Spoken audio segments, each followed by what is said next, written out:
This conference will now be recorded.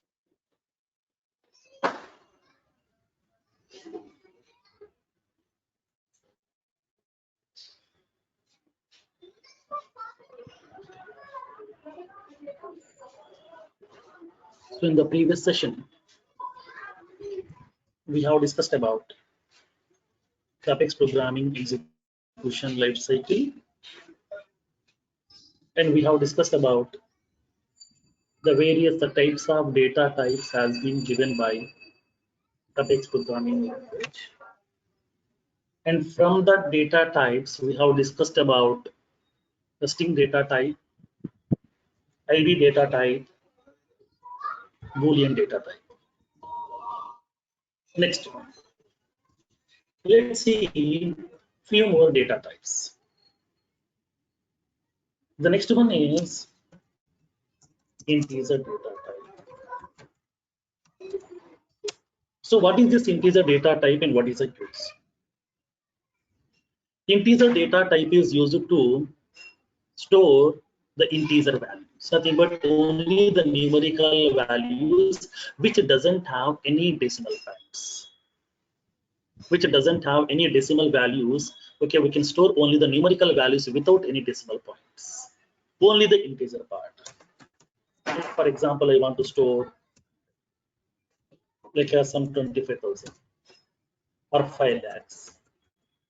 Like that, we can able to store some numerical values which doesn't have any integer part. Sorry, any decimal part. So for that reason, we are using this integer data type. Now, so now let's see in this case here. Let me use the notepad. This data type allows store the numerical values inside the variable without any decimal points. Without any decimal points. Without any decimal points, only that integer values we can able to store inside this. Like for example, some 100, 25,000, 5 lakhs, like that we can able to store only that integer part values. Now, so whenever I'm storing these integer values inside the data type, there is a limitation. Okay, there is a limitation which has been given by Salesforce. So what is that limitation here? Each integer data type variable can store the value, can store the integer value between the range -2 to the power of 31 to plus 2 to the power of plus 2 to the power of 31 minus 1. Okay, so because each and every integer value will be having some specific range. Like for example, if anybody is aware of that C programming language, in C programming, each and every integer data type will allows us to store the value between the range -32,767 to or 768 to plus 32,767. This is the range has been given by C programming language. But as part of Apex programming has given the more limitation to you here, more limit. -2 to the power of 31 to plus 2 to the power of 31 minus 1. This is a range. Now, let me do the part. Each integer data type variable can store the value between the range -2 to the power of 31 to plus 2 to the power of 31 minus 1. This is the range. Next. So now here in this case, now you can raise a question, sir, how much memory will be occupying by each and every integer? Each integer variable will occupy 4 bytes. Okay, each integer variable will occupy 4 bytes. Each integer variable will occupy 4 bytes of each integer variable will occupy 4 bytes of. So now, in this case, now tell me what are the various data types which will be supporting this integer data type. What are the various field types are available in Salesforce which supports this integer data type? Now, can you give me some examples of those field types in Salesforce which purely support this integer data type? Can you give me some field types Phone number. Annual revenue. which allows us to store purely the numerical values? Annual revenue. Annual revenue means what? What is the data type of that annual revenue? Annual revenue means money. Money means with the data type currency, right? Next. Number, okay, right. One more. Percent. One more. Percent, right, correct. So now here in this case, each currency field,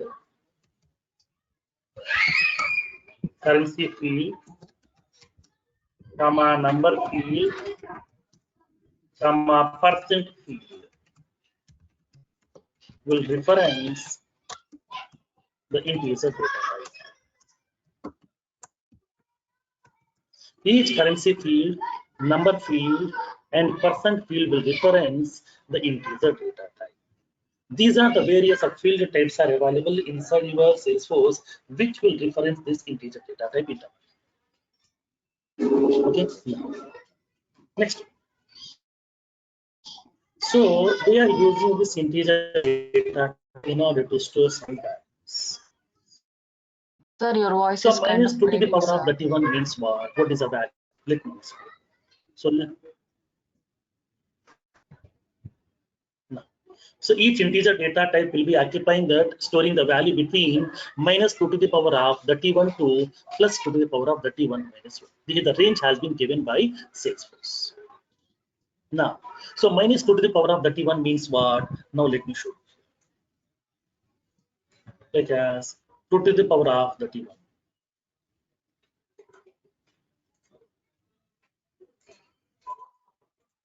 2 to the power of 31 in the sense this is a value. Okay, this is the value.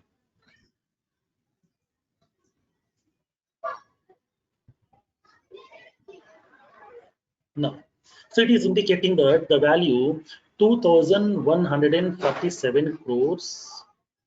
Sorry. So 14 crores, 74 lakhs, 83,648. This is the value. Okay, this is the highest value we can able to store in this integer data type. But sometimes my business is very large enterprise. We have so many divisions. We have so many branches. We have so many portfolios. We are generating huge revenue. We are generating the revenue in terms of thousands of crores, lakhs of crores. Then how can we store that much of large number? Then how to store that much of large number over there? In this case, if we want to store that much of large number, we are going to be using a data type called as long data type. So what is this long data type? Long data type is also like as integer, but it will be giving that more range. It will be giving some more range to store some larger values. In order to store some larger values inside this variable, we are going to be using this long data type. Long data type is also allows us to store the numerical values without any decimal points. This is also like as your integer data type only, but this long data type will be storing the numerical values without any decimal points with larger range. With more range, it will be giving that. Okay, it will be giving some more range over there. That facility is available as part of this long data type. Now, it allows us to store the numerical values without any decimal points, larger range, with large range of values,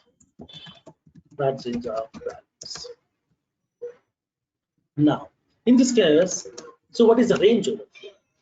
So now each long data type variable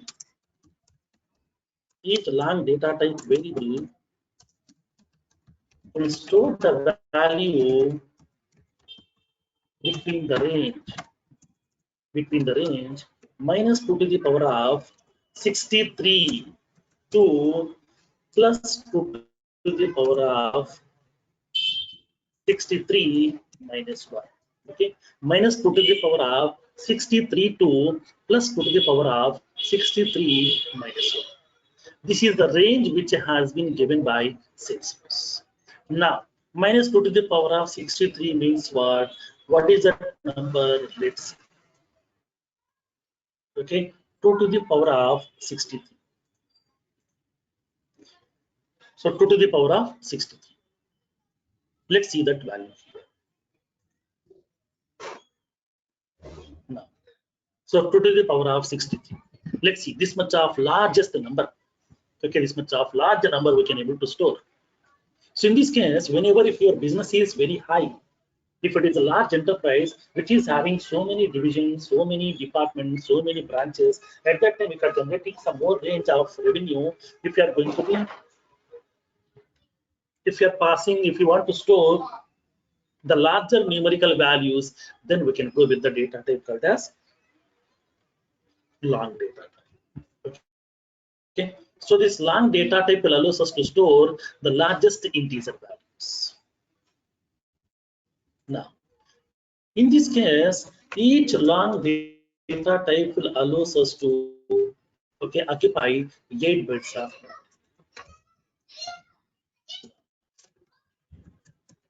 Each long data type variable will occupy 8 bytes of memory. Each long data type variable will occupy 8 bytes of.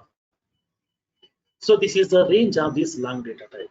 Integer, long, both are similar, but long data type will be occupying more range. Okay, it will be giving that more range to store the highest values, larger number values. It will occupy more. Next, decimal. Decimal data type. Sometimes, whenever I'm storing some values, I would like to store some value of a particular product. I want to store the weight of a product. Weight of a product. Like it will be having some 12 kg 450 grams. Okay, 12 kgs 450 grams. Sometimes we are going to be having some service tax. Service tax. That will be 200 rupees 50 paisa. Okay, 200 rupees 50 paisa. Sometimes I'm doing the calculation of 10 by 3, which is having some 3.33 like that. We can able to store some decimal point values also. Sometimes what, not only storing purely the numerical values, not only storing the integer values, we need to store some decimal values also. Along with the integer part, I want to store the decimal part also. I want to store the decimal values also over here. So at that time, we are using the help of a data type called as decimal data type. So decimal data type will allows us to store the numerical values along with the decimal points. It allows us to store the numerical values along with the decimal points. Okay, it allows us to store the numerical values along with the decimal points also. So for example, we are storing these values. Okay, in this case, not fine. So whenever I'm going to be using this decimal data type, each and every currency field, okay, each and every currency field will reference the decimal data type by default. Why? Because if you go to the currency data type will be storing the numerical values, nothing but currency value along with some rupees and then paisa also. So now paisa will be up to .99, okay, up to 99 paisa. So that it will be having the integer part as well as the decimal part also. Now, in this case, each currency field will reference the decimal data type. Right? Each currency field will reference the decimal data type. Why? Why? Because whenever I'm going to be creating the currency field will be indicating two decimal points. After the decimal point, it will be giving two decimal digits. When coming to the currency also, it will be having the rupees value, along with it will be having two digits after the decimal point by default. Now, sometimes if you want to store more decimal digits, sometimes if you want to store more decimal digits, I want the 10 by 3 exact value, like a 3.3333333 like this. Because when you go to the pharmaceutical organizations, they need exact calculation. As part of pharmaceutical organizations, they need some exact calculations. No, they need some exact calculations. Like as whenever they are using this 10 by 3, they want exact calculation 3.3333333 like this. Sometimes I want to store the pi value. Okay, pi value. That value will be 3.1416 like that. We need to store some exact values here, which will be having some more digits after the decimal point. Which will be having some more number of digits after the decimal point. In this case, we are using the help of a data type called as double data type. So double data type is used to store the numerical values along with the decimal points also with the more number of digits after the decimal point. After the decimal point, we can store more number of digits also with the help of this double data type. That this flexibility is available.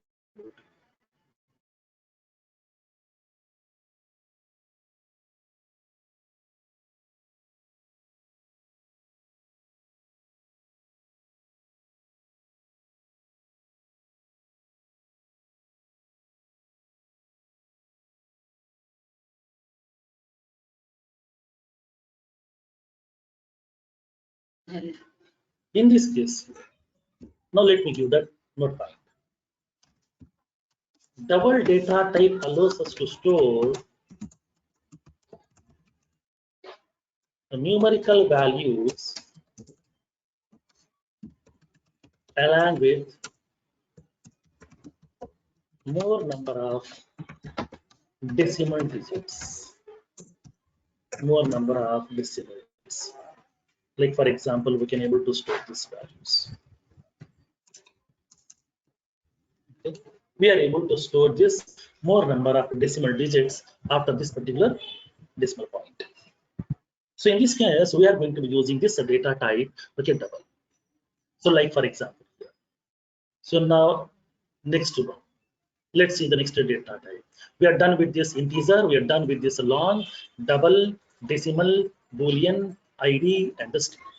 Now let's see the date data type, time, and the date time data type.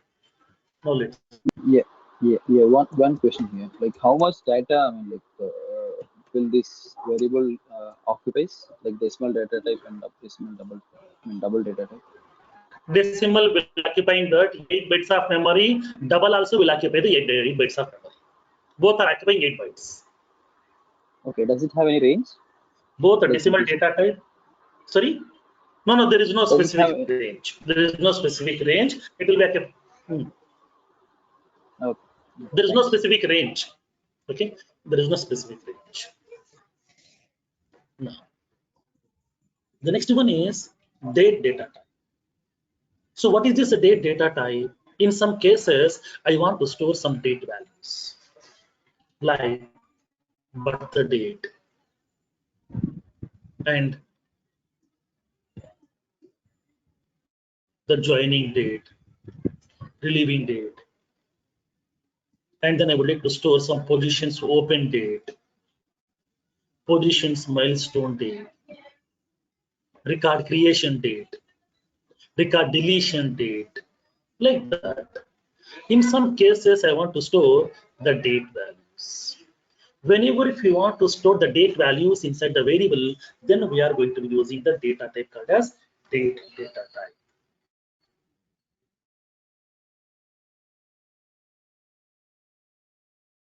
Date data type allows us to store the date values, which will be in the form of DD, YY format. In order to store the date values inside that variable, we are going to be using date data type. This data type is used to store the date values inside the variable. Inside the variable, we can store the date. Now, date value should be in the form of DD, YY format. Date value should be in the form of DD, YY format. Now, so to store the date values, we are using date data type. Sometimes I would like to store the time value. Like for example, I'm scheduling for a meeting, a client call. When today when evening at 6:30, or morning at 10 o'clock, night at 8:30, morning at 11 o'clock. When you are scheduling this meeting here, we can specify the time. For example, I'm having a travel plan today. I'm having a train ticket. When today? What is the time? The train timing? Evening at 6 o'clock or night at 10 o'clock. Like that. We need to store some time values. Whenever if you want to store some time values, we are going to be using time data type. So time data type is used to store the time values inside this variable, okay, which can be stored in the form of both 12 hours format and 24 hours format, both. You can store the time value in both the 12 hours format and 24 hours format. Both are available over here. Now, this data type is used to store the time value in both the 12 hours and 24 hours format.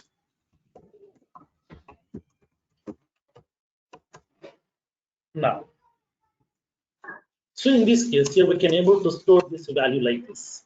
Okay, I would like to specify, okay, 11 p.m. That means what it is, 12 hours format. If it is a 12 hours format, it will be having AM, PM both. It will be having AM and the PM. So when you go to the railway reservations, or whenever you are using some flight reservations, at that time, those people are purely following 24 hours format. Like they're indicating that here. So now 18:30. 18:30 means what? That is evening 6:30 p.m. 6:30. Like that, we can able to store the time value, either 12 hours or 24 hours format. Whenever you are storing this time value, we can able to store the time over here in terms of, okay, hours, minutes. We can able to store the time in terms of hours and minutes.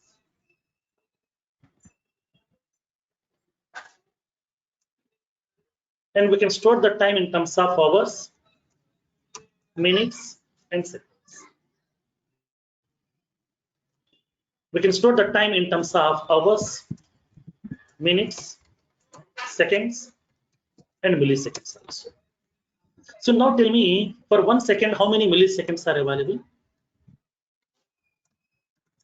1 second is equals to how many milliseconds? 1,000. 1000 milliseconds, right? So now 1 second is equals to 1000 milliseconds. So that upon storing this particular time, we can store that hours, minutes directly. Sometimes I want to store hours, minutes, and the seconds.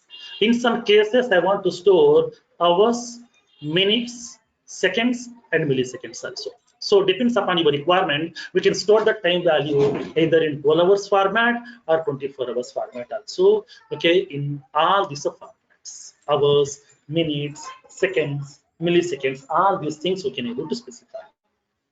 The possibility is available. Now, the next one, date time data type.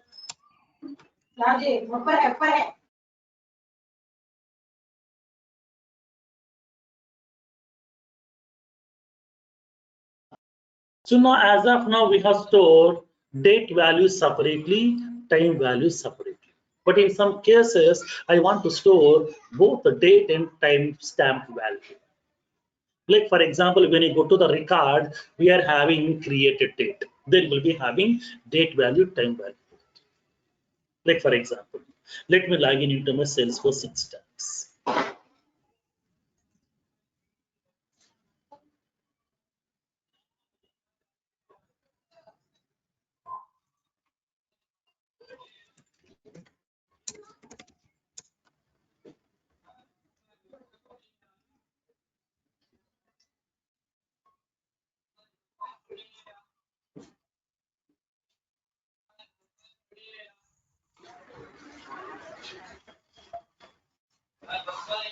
Now, when I open this account record, any of this record, whatever we have inside my objective.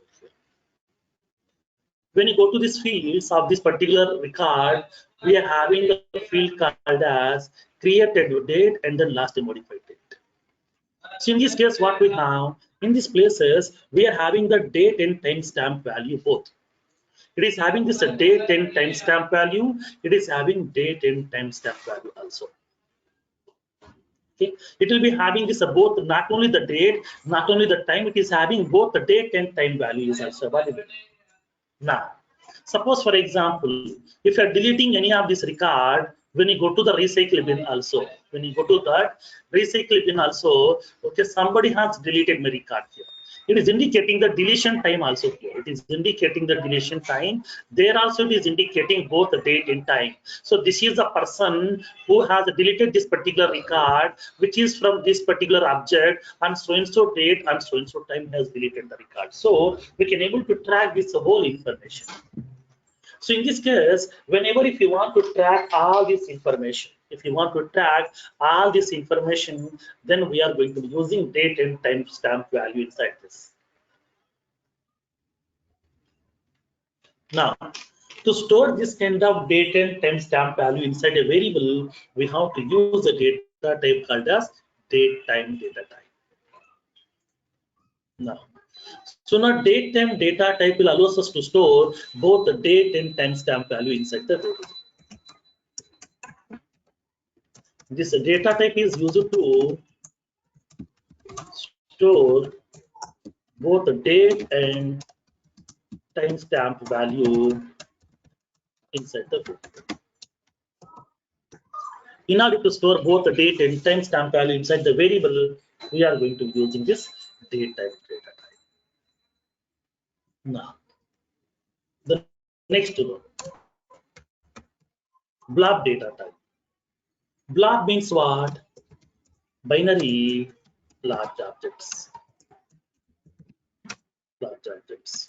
Now, binary large objects.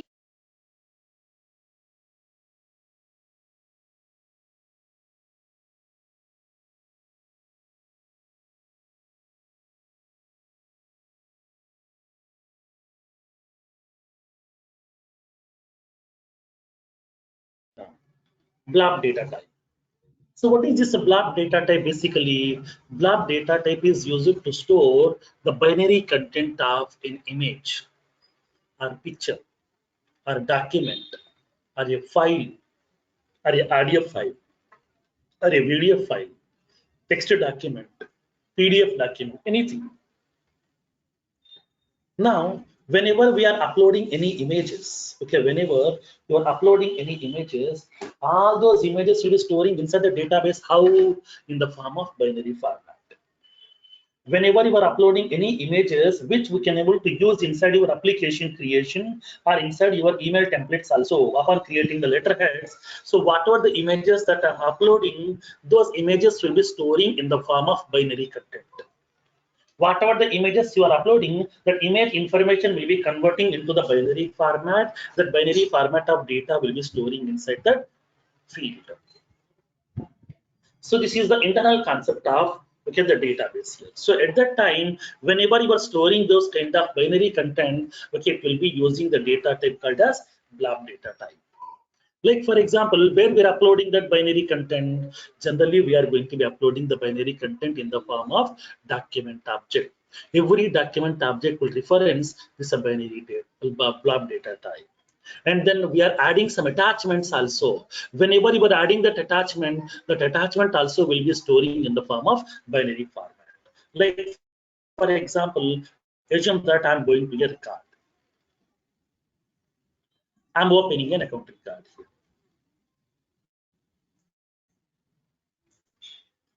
So for this accounting card, we can add some attachments also. When you come down, we are having an option called as notes and attachments. We can add an attachment also. Click on attach file. So I'm going to selecting the file over here. I'm selecting one text document or PDF file, whatever, anything you want here. I'm selecting this PDF file. When I click on this attach file, the PDF file will be getting attached over here along with this particular record. Then how this PDF file information will be getting resides, this PDF file information will be getting resides, okay, in the form of a binary format. It will be storing in the form of binary format over here. It is storing this information in the form of binary format.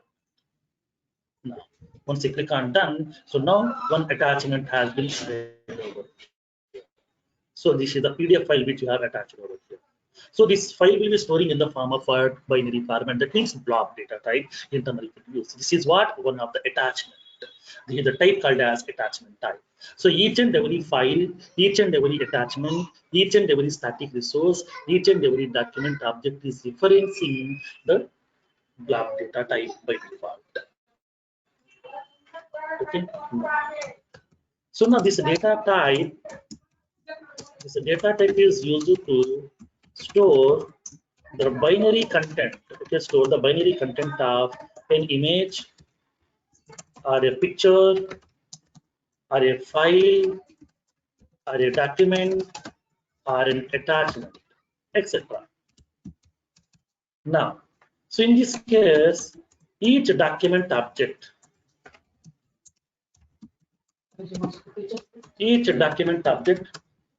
and then static resource,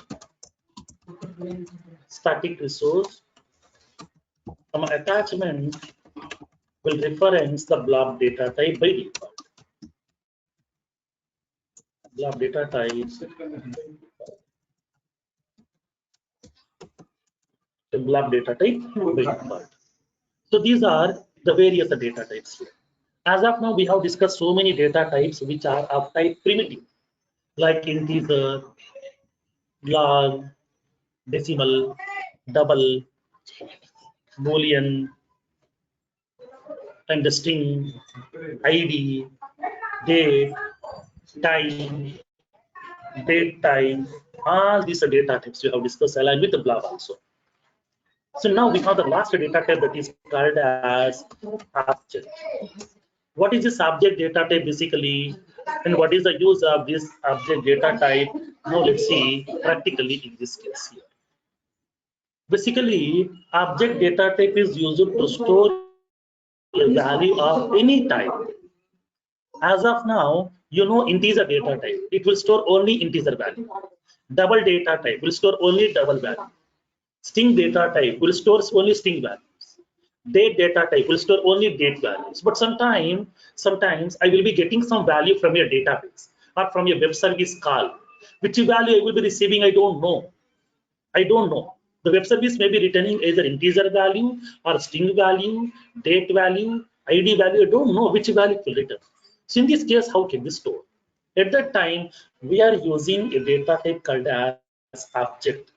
So object is a generic data type which has been given by Salesforce, which can store any type of value. It is a generic data type. Generic data type which can store any type of value. Inside it. We can store integer also, decimal also, double also, byte, boolean also, and then we can store ID also, date also, any type of value we can store inside this. So in this case, object is a base class for the entire Apex programming. Object is the base class for Apex programming language. Object is a base class. Base class means what? This is the first class which they have implemented upon implementing the suffix program. Upon developing the suffix programming language, the first class which they have implemented is object.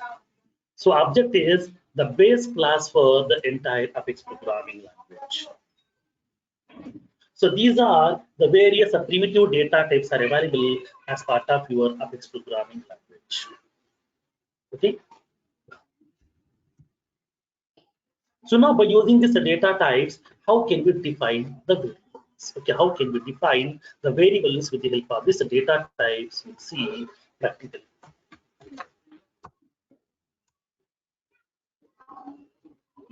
Now let's see the concept of variable declaration.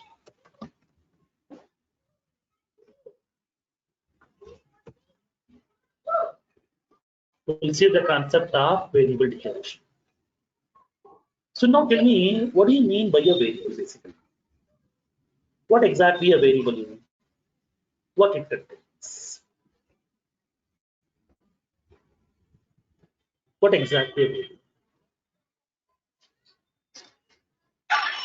It's a container which stores data. It is used to Okay, store the it is a container which can store some value inside this, right? Is it a temporary storage or permanent storage? It's a temporary storage. temporary. Till what time? Till your application is getting executing, till the time the value will be getting inside. Once the application has been closed, once the transaction is over, automatically the value will be getting lost from the variable because Salesforce will release that memory. Now, let me explain what exactly the variable. For example, assume that I have some space. I'm having my hard disk. So this is my hard disk that I have. This is my hard disk. This hard disk is having the capacity of 500 GB of content. There is a 500 GB of storage space is available inside my hard disk. Now in this entire 500 GB of hard disk, we can store reuse information. Some files also, documents also, songs also, movies also, everything we can store. Suppose, for example, I have stored a value. Okay, I have stored a value with the name some Ramesh. I have stored a value with the name some Ramesh. So Ramesh Kumar is a value which I have stored inside this entire 500 GB of content. So this is the space. This is the value which I have stored. So now to store this value, it will be occupying some memory, right? Yes. So it will be having some starting memory address, right? In order to store this value, it is starting from a specific memory address. It will be having some memory address is available, right? Yes. How can we recognize the memory addresses? Memory addresses will be recognized in the form of hexadecimal values. As part of operating system, in the assembly language programming, memory addresses will be referencing in the form of hexadecimal format. That will be starting from always with a 0x. Assume that this memory address value is 0x11 x10. Assume that this is the memory address, starting memory address of the value Ramesh Kumar. In order to store this value, it will be having some starting memory address. Like for example, come to a general scenario. So assume that today I have an interview. Assume that today I have an interview. So in which company? In some TCS. So now where exactly the TCS? There is a location, right? There is an address, right? Okay, there is an address, right? TCS company is having some address. So we need to store that address. Based on that address, we can go to that location. We can attend the interviews. Like the similar way, whenever if you want to collect this value, Ramesh Kumar, we need some address. Where exactly it is available? What is that address? So now this is the address over here, because this starting address will be indicated by using this hexadecimal format, which will be always formed with the help of 0x1. These are the three characters they will use internally. Now, in this case, suppose for example, in future, if you want to get this value Ramesh Kumar, then we have to remember this particular address. Based on this address only, we can able to locate this location and we can able to pick up this value Ramesh Kumar. Okay, so in this case, whenever if you want to get this value Ramesh Kumar, then we have to use this memory address, starting memory address, that is 0x11x10. This is the memory address. So without this memory address, we can't locate this location and we can't able to get that value. We need to set from beginning to ending where exactly this value is available. That will be very difficult for me to set that entire 500 GB of content. So in this case here, now tell me, are you able to remember this memory address? No, we can't remember. Why? Because is in our human brain, we are having a very small chip in our mind. We can't store much information. Sometimes we are unable to recognize, we are unable to recollect our bank account PIN number, which is a 4-digit PIN number we can't remember. Then how can we remember this much of complex number? No, sometimes you can raise the question, sir, I would like to buy hard this number and I would like to recognize over here. Then fine. Okay, now we can able to buy hard this one and we can able to recognize this value also. We can able to recollect this value also in some cases over here. But in some cases here, suppose for example, if it is not only having one value, I would like to store some multiple values also over here. Not only one value, I would like to store some multiple values also. Like for example, I'm storing that some more values over here. Like as I would like to indicate the designation of this Ramesh Kumar, like as some sales manager. So now it will be having some different location. It has been stored somewhere over here inside my 500 GB of memory space. So now this is also having some separate memory address, right? Yes. Assume that this memory address is like as for example, it is having some 0x, okay, 1100x1. This is the memory address. Now, for example, here I'm having his address, like a city, like as some Bangalore. This value also has been stored somewhere. Now, this value also will be having some starting memory address, right? Yes, the values are storing in different locations over here. This is also having some starting memory address. So in this case here, we will be having the memory address 0x, okay, 1100x. This is the memory address. I'm storing the balance amount of this particular customer also over here. Balance amount is 2,45,000. This is the value here. Now this value will be storing somewhere inside my memory location. This is also having some starting memory address, right? Yes. So it will be having the starting memory address like some 0x, okay, 1100XX. These are the values are available. Now tell me, are you able to recognize all these memory addresses? No. If it is one, I can recognize. Okay, if it is one memory address, I can recognize by adding that one or by making a note on a particular paper. But in some cases, multiple values are there. Ramesh Kumar, to get this one, this is the memory address. To get that his designation, this memory address. To get his city name, this memory address. To get his balance value, this memory address. That means what multiple memory addresses are there, so which are very complex to remember, which is complex to remember and to recollect. It's very difficult to recollect okay, memory addresses values. So in this case, what we can do to avoid this kind of difficulties, to avoid this kind of problems, for this particular memory addresses, we can give some easy to remember names. We are giving some alias names. We are giving some easy to remember names over here. So whatever the memory addresses are available, for these memory addresses, I would like to give a reference name. Like for example, so for this one, I'm giving the reference name like as some customer name. I'm giving this reference name like as customer.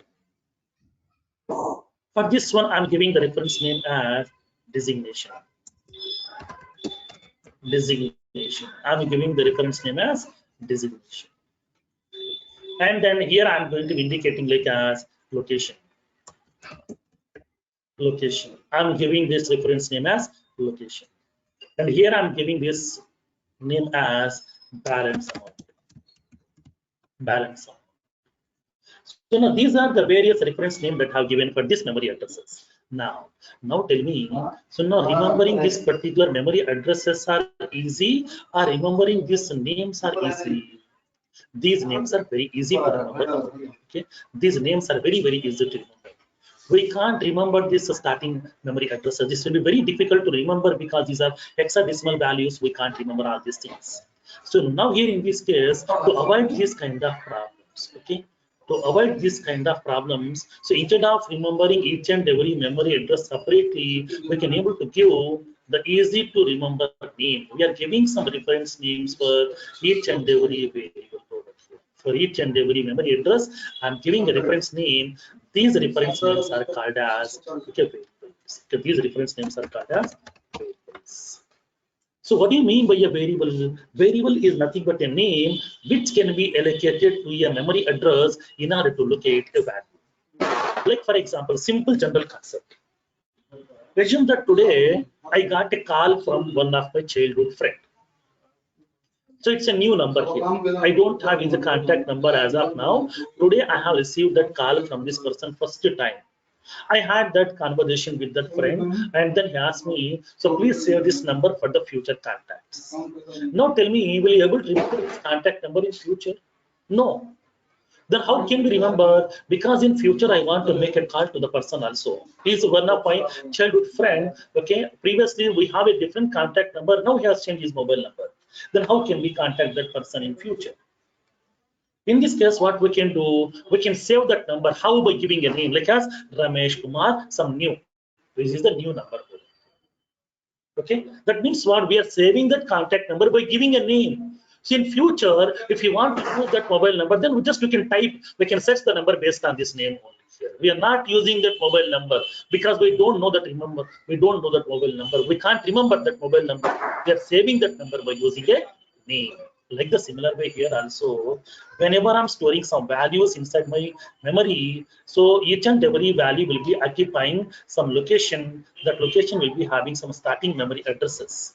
So instead of remembering these values by using these memory addresses, we can able to assign a easy to remember name for each and every memory address that is called as variable.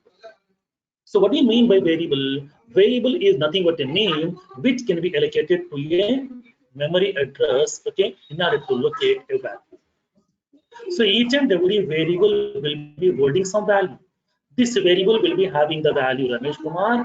This variable will be holding the value this sales manager. This variable will be having the value Bangalore. This variable will be having the value 2,45,000.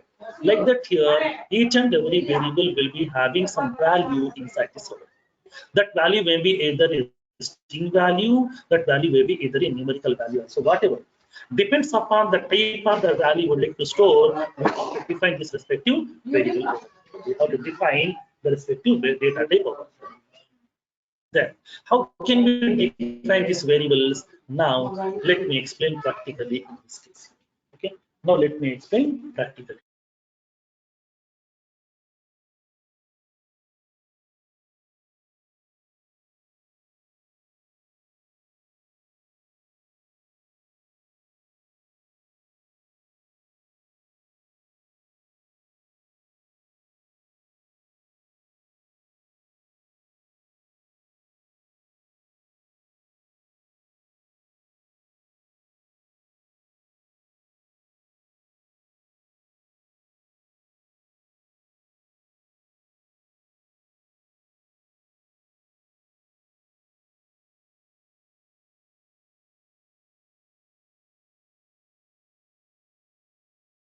Now, so let me give the note point over here. What exactly the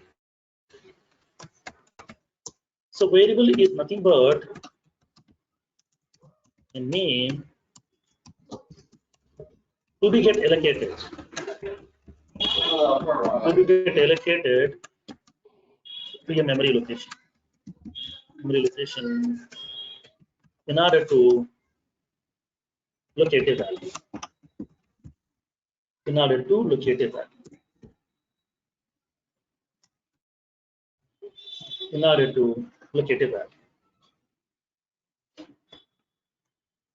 Variable is nothing but a name to be get allocated, okay, to a memory location in order to locate a value. Then what is the purpose of this variable? By using these variables, we can store some values inside this. These are the values I'm storing.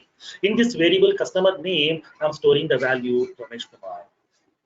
In this variable designation, I'm storing the value sales manager. In this variable balance amount, I'm storing the value 2,45,000. Like that here, in each and every variable, we can store some value inside this. Okay. So generally, variables are used to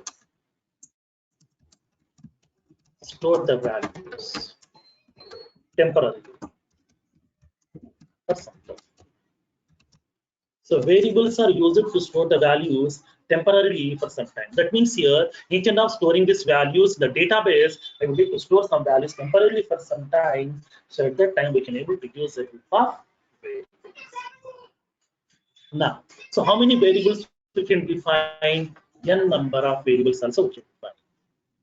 So now, as part of the application requirement, we can define n number of variables. N number of variables. N number of variables in an application. So as part of that application requirement, we can define n number of variables inside an application. That possibility is available. Then how can we define these variables? Now let's see practically discuss. What is the syntax? Is a syntax in order to define a variable. Okay. In order to define a variable, what is the syntax we use to follow? Whenever you are defining the variable, we have to give an access specifier.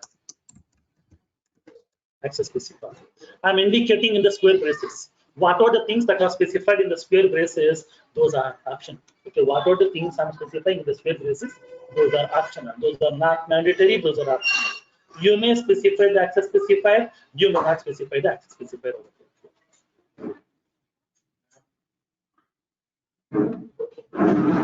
You may specify or you may not specify that access specifier over here.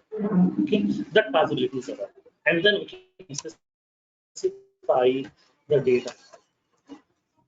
And then we can specify the variable name. We can specify the variable name and equals to, we can specify the value. We can specify the value. You may supply the value, you may not supply the value also. That possibility is available.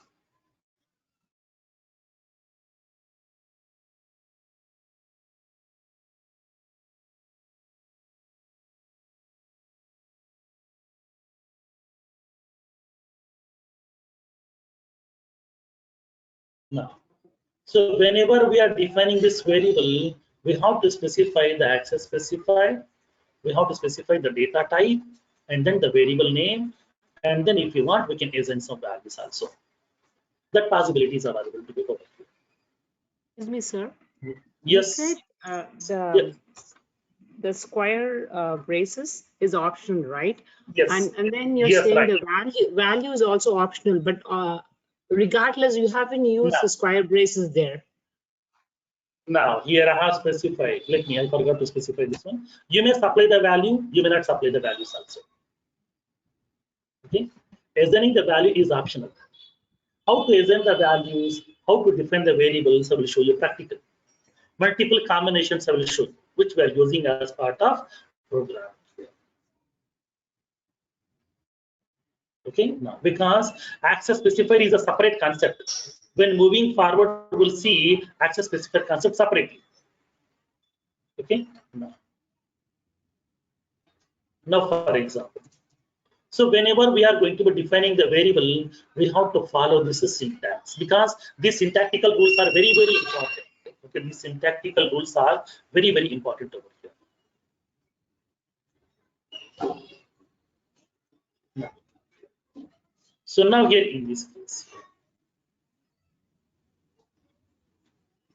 now, so now we can specify how can we define these variables right now as part of my Apex programming language. Now let's see practically this case. Now, so we can specify the access specifier. It's an optional. You may specify, you may not specify. But as of now, we don't know what is access specifier, what are the various access specifiers are available. So it's an optional right now, we don't need to specify. And we can specify the data type. You know what is the data type, what are the various data types are available, you know.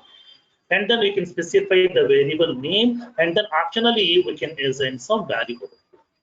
So whenever you are defining the variable name, we have to follow some rules. Okay? Variable name, okay. These are called as the naming conventions. Naming conventions. So what are the various naming conventions we would like to follow? What are the various naming conventions we would like to follow? First, whenever we are going to be defining the variable, please give a proper meaningful name for each and every variable.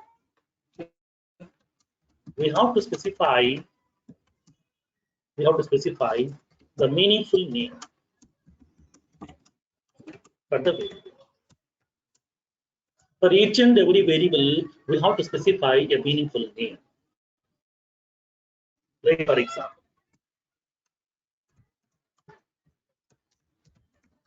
customer balance amount, like that. Generally, when you go to some other programming languages, some people are having some habit, like as integer x, integer y, integer z, like that. Forget about this concept. Don't define the variable with the single character. It will be very, okay, it's not a recommended thing in the real-time implementation. Whenever you are writing some code as part of your implementation, as part of your real-time project, mandatorily we have to follow some rules. We have to follow some coding standards. We have to follow some naming conventions. Based on those naming conventions only, we can able to write the code, okay, inside your application. So don't define the variables with a single characters. That will not be recommended as part of your programming language in the real-time implementation. Here we can write that code. Salesforce won't have given any limitation. Salesforce didn't restrict you, but when you go to the real time, we have to follow some specific process. Why? Because is, for example, today I'm defining a variable by using integers some x, comma y, comma z. I can define the variables. I will write the code. I will complete my task. My task is working fine. But today I'm in the company. Suppose tomorrow I will be shifting to some different company. At that time, my position will be replaced with a new resource. A new employee will join my place in my place. Then that person also should be able to understand why I have written the code like this. What is this x variable, y variable, z variable? He should be able to understand, right? Yes. If I'm giving my own names, my own formats, my own shortcut, then how that another person can understand my code in future? That will be a problem. Because we are doing the application development only once, but we have to give lifetime support to the customer. We have to give lifetime support to the customer. Every year we would like to add some new enhancements, some new features into that application. So other people will be working on those requirements. So that here, so it will be causing some issues to understand that existing code, to analyze that existing code. Now, so for that reason, we have to give some proper meaningful names for each and every variable. Don't define the variable with a single character. Next, upon giving this variable name should be a single word. Okay, it should not have any spaces in between that. Like as we can't give like a customer space name. Don't give like that here. This is the common mistake that people will do initially. That's what I'm giving this information. Okay, this is the common mistake that people will do initially while writing that code. Don't give any spaces inside this name. So variable name should be a single word. It should not have any spaces. Variable name should not have any spaces inside this. This is the second principle. Next, third one. It is always recommended. It is always recommended to start the variable name with a character. Always start the variable name with a character. Don't start the variable name with some symbols. Don't start the variable names with some numbers, numerical numbers. Always start the variable name with a character. That is a fundamental principle. Next, the fourth one. Upon writing this, defining these variables, can I use any special characters? Yes, not all, only underscore special character will be supported. We can use underscore special character inside the variable. Inside the variable name, we can use the special character that is underscore. Like for example, okay, customer underscore name, balance underscore amount. Like that, we can able to use underscore character over here. We can't use any other characters like as a dot, comma, hash, dollar. This kind of characters will not be supporting by Apex programming. Upon defining this variable, we can use that underscore special character also inside that variable. Okay. Now, so these are the rules which we would like to follow upon defining the variables. Then how can we define the variables? Now let's see practically. For example, now, so we have to specify data type variable. Value we no need to specify. I will show you how to supply the value also separately. Just defining the variables. I want to store some student details. So every student will be having what? Some student ID, student name, and his a class name, his a contact number, and then his email ID. He will be having his fees amount also. Whether the student is active or not, he will be having his address also. These are the details I would like to store. Student ID first. Student ID is what? Numerical. Now tell me, how can we define numerical? Means integer. Integer, we can give that variable name, student ID. This is the variable which I have defined here. Integer, student ID. That means I'm defining a variable with the name student ID, which is of type integer. So this is the meaning of this statement. If I'm writing these two words, integer, nothing but data type, variable name, simple. Access specifier is not mandatory, that I told you. So that I am not specifying an access specifier. Assigning values also optional, that I'm not specifying anything. Simply I have given data type, variable name. That means now this statement is informing to the Apex compiler, dear Apex compiler, please assign some memory for this variable student ID. Okay, because it is of type integer. The user has defined a variable with the name student ID, which is of integer. So integer will occupy how much memory? 4 bytes of memory. So please reserve 4 bytes of memory, and then this 4 bytes of memory, please point to this particular memory address. Okay, whatever the starting memory address is there for this 4 bytes, store this memory address in this variable student ID. This is the meaning of this statement. And in this memory address, what value it will store by default? I haven't assigned any value, so it will be storing the default value as null. It will store the default value null inside this. This is the internal meaning of this statement. If I'm writing this at 2 words, then it will be giving this much of meaning. Like this statement is informing to the Apex compiler that the user has defined a variable with the name student ID, which is of type integer. So please reserve 4 bytes of memory, and then please store the default value as null inside that memory location over here, and then assign that memory location to this particular variable. This is the meaning of this statement. Now, next one. I want to store the student name. Student name is of type what? String. Like as his name may be Ramesh Kumar, Pavan Kumar, Suresh Kumar, whatever, anything. So this is of type string. String, I'm indicating student. Next. I want to store his address. Okay, I want to store his address. Address is also string, right? So I'm defining student address. Student address. So what is the class name? First class, second class, third class, nursery, or what? I want to store that class. String student class. What is the class of the student? Next, which class he is studying right now?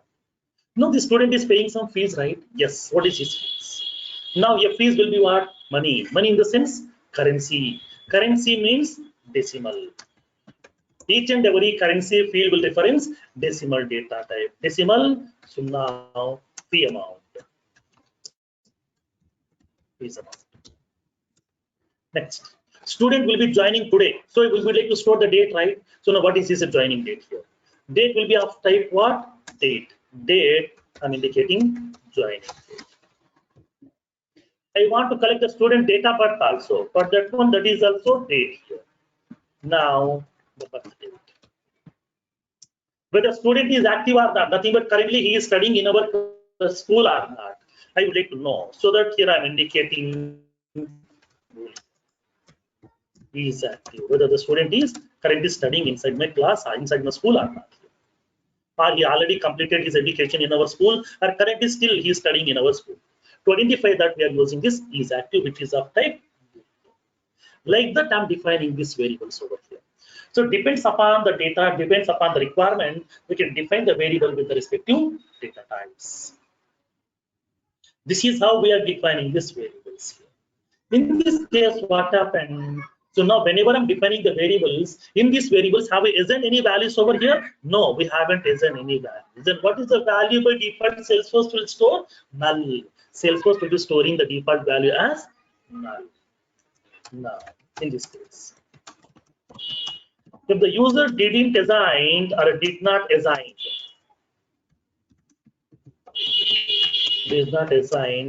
any value for the variable, then Salesforce will assign the value for the variable as null.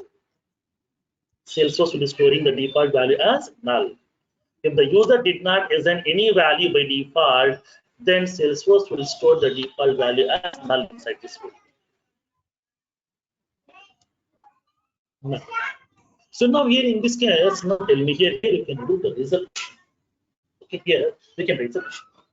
Sir, for example, here you have defined integer variable student ID 5.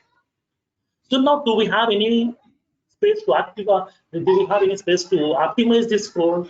Here I have defined string variable student name, student address, student class.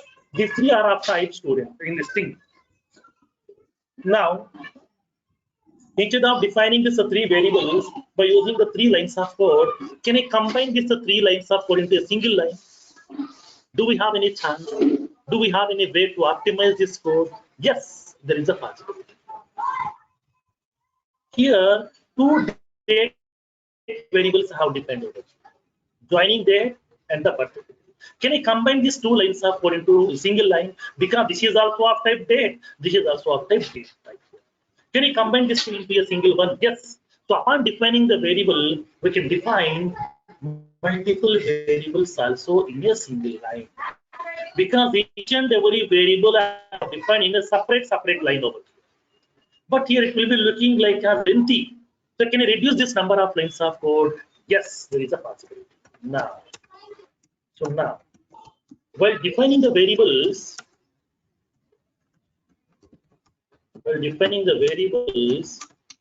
we can define the multiple variables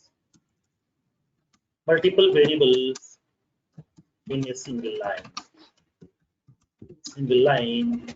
As we can define multiple variables in a single line as well. For example, same variables I would like to define like string student name, comma student address, comma student class. So now we can define these 3 variables here.